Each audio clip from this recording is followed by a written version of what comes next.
All right, is it recording? What's going on, everybody? Welcome to this Week 12 NFL Sunday Night Football Showdown slate between the Packers and the 49ers. I'm your host, Joe Beer with Sharp Sports Network, and I am here with my boy, Walker Balaksic here from DFS Squid. Appreciate having you here, man, to talk about this pretty interesting showdown slate we got here. Hope you're ready to dive into this. Yeah, dude, I'm pretty stoked. It's going to be an interesting showdown slate, though. There's so many different routes to go. I'm glad you brought me on for this one. Yeah, I want to, before I jump into this, I really want to run over here to NFL Savant. It's a thing that I use on these showdown slates to kind of show the overall targets, just so we can kind of get an idea before we jump into this where both teams are going to be going with the ball. We know that the 49ers have a very, very broad array of receivers that they can use on this slate. We saw George Kittle. He's obviously still leading the team in targets even after missing 2 weeks. Deebo Samuel's jumped into the top as well, but they do have Emmanuel Sanders down here with only an 8% target share. On the side of the Packers, Davante Adams, we know that for sure, and Aaron Jones. After that, it's really muddy water as well. So on DraftKings, what are we kind of thinking here as far as a captain strategy? Where do we want to go? Where do you think that you might want to target? Well, I think it's definitely going to be hard, obviously, with the pricing to get all these studs in your lineup. But I think that the best one and probably the safest one to go with the captain, with Matt Breida being doubtful, I don't expect him to play. I think Tevin Coleman's going to be an absolute workhorse here. And the Green Bay defense has been getting pretty much exposed by almost every running back they played this year. So I really like Tevin Coleman as a safe high floor sort of cash game captain. Yeah, I agree as well. I think Tevin Coleman is definitely interesting play at captain. The thing that was very interesting to me is the wide receivers in this middle range, the 8.8K for Emmanuel Sanders, 8.4 for Kittle, and 8.2 for Deebo Samuel. I don't expect Deebo Samuel to get too much work with Emmanuel Sanders coming back. Expect Kittle to go back to his usual workload. Kittle at 8.4K seems like a pretty interesting flex play, almost kind of a must play. Yeah, I agree, especially with his target share, and it's just dirt cheap. I mean, it sucks that Emmanuel Sanders and Deebo are both playing too, because if they weren't, then he would be the uber lock. But he's definitely still a really strong play with his guaranteed target share at 8.4.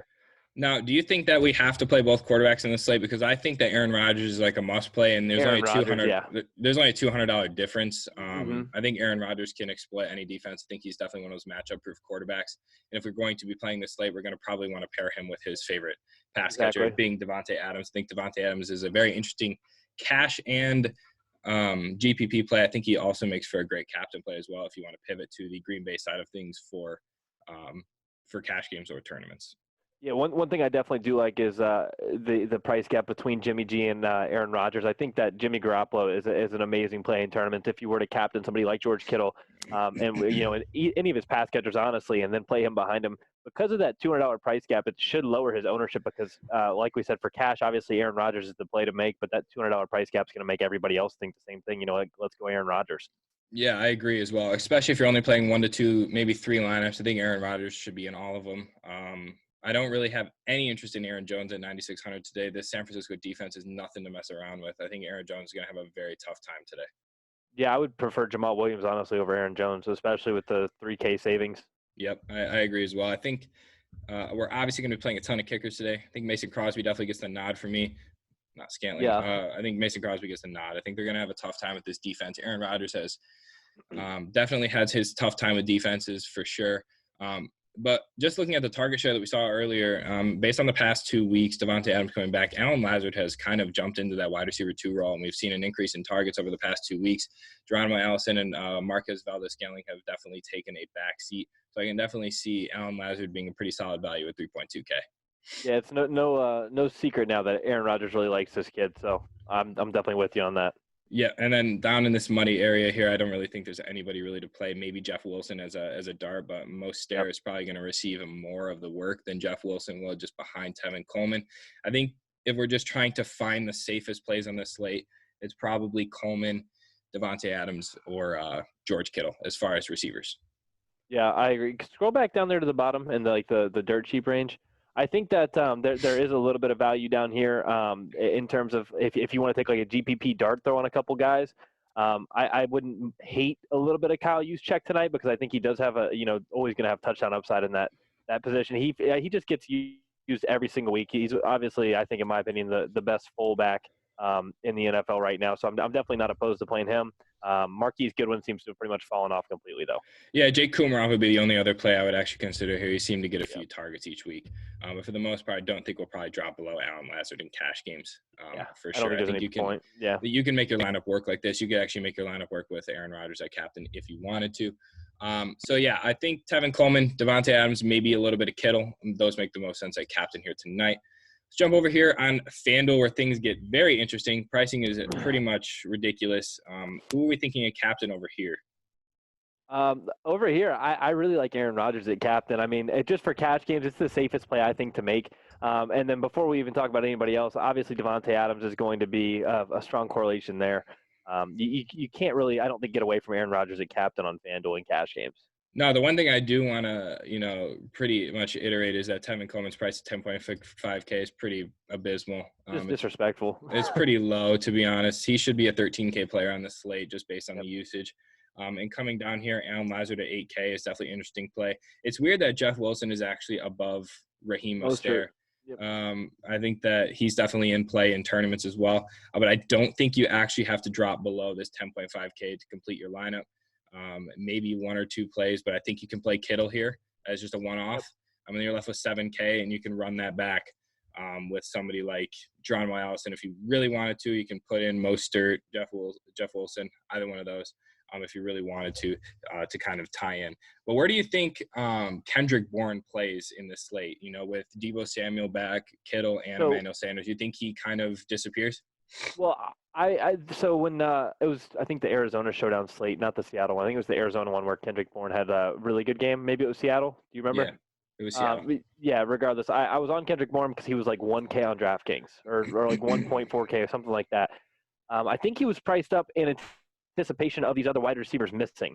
And for that reason, I'm pretty much kind of rolling him out of my lineups just because of the price. Obviously, you're going to need a big night for him to pay off price tags like 9K on FanDuel, like 4.6K on DraftKings. So I'm definitely not going to be looking at him tonight. I wish he was underpriced again because I don't mind him as kind of a GPP dart throw, like we're mentioning.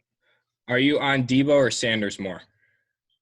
I'm going to prefer Deebo. I think that because, like we said, it looks like they're both going to play. I'm going to prefer Deebo here. I don't mind the 500 more to get to Sanders, but I think they're going to take it very slow with Sanders. I don't see why they would rush him back into things. This is a true Super Bowl contender team, and they have a real stud in Emmanuel Sanders and a true veteran that is going to make Jimmy G's job a lot easier, honestly, in the playoffs and things like that. So I don't see why they would risk his health. I mean, it's an important game, but it's not a game-changing game for them.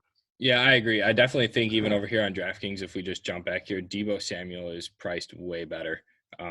His $600 savings actually goes a long way on these showdown slates. So I would actually probably play Deebo as well. I think Sanders, that rib injury is actually not something to mess around with. I think it's actually pretty serious for him. But Kittle is probably going to be my favorite guy. He's taking a few weeks off. He's coming back. I think this is going to be a great spot for Kittle and Coleman. Probably want to go with the balanced lineup here today, not too heavy on one side. I think you get a mix of everybody, and you kind of just roll from there.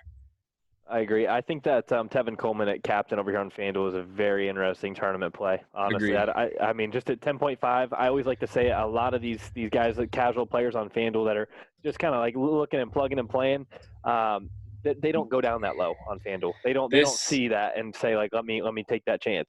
This is going to be the one slate that I've said in a long time where I think fading both quarterbacks can actually be beneficial. I think that if San Francisco defense plays really solid and they limit Aaron Rodgers to under 250 yards, I think this could be a very, very interesting game where we see a very slow-paced San Francisco run ball with Coleman and Mostert. We maybe see a few passes to Kittle, but I think you can definitely play this slate without any – I mean, you could play this slate without any pass-catching back. Yep.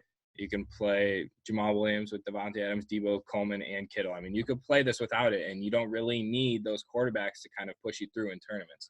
You could really just maximize your upside here with that on both sides. I could see this being a field goal heavy sort of a game, and if you were to get off like Deebo and Jamal in this lineup, I mean, I know we don't like him. He's not in the best spot, but he is going to be very contrarian. Aaron Jones, and you could go with Aaron Jones instead of Deebo and then drop Jamal down to like a kicker, I think. Yeah, I think you could. No, I can't quite fit that, but you can fit Alan Lazard. Alan Lazard, sure, yeah, and then try to capture all the offense in those skill position players. Sweet. So I think we kind of covered everything here on both sides, FanDuel and DraftKings. I do want to thank Walker coming out here on to break down the slate with me. I'm going to leave the link to his YouTube in the description down below. Please go show love, subscribe. Watch all of his videos. He does some awesome content over there for both NBA and NFL. So really appreciate you coming out here, man. Hope you enjoyed yourself, and I think we're going to crush this slate tonight. Awesome. Sounds good, man. And we'll definitely do this more in the future. Sweet. Appreciate it, man. Yes, sir.